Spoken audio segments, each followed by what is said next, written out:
could kind of drop in and someone could kind of follow me, and you know, you can kind of pan around and watch each person as they are doing their own thing.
Till they satisfied, but I'm different, girl.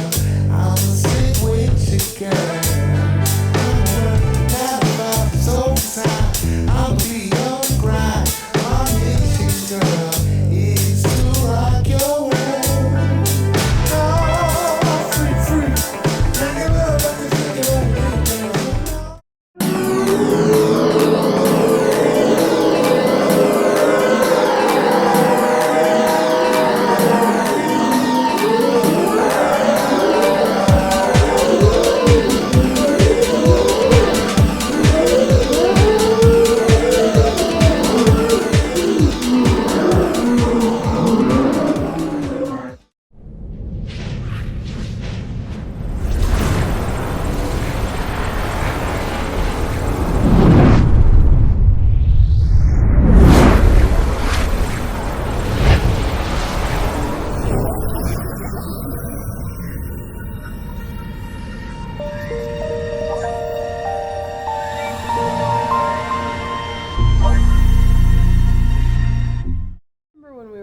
And we used to go to the beach together and put our handprints in the sand, and they were exactly the same size.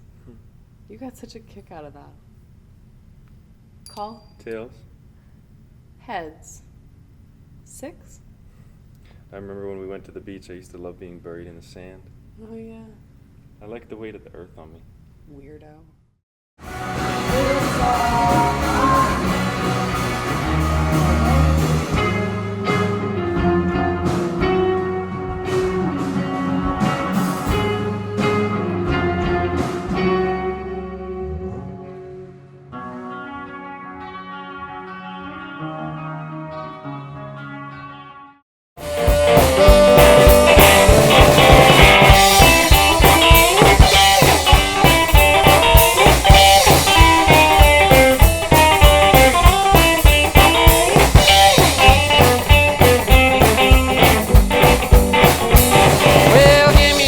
And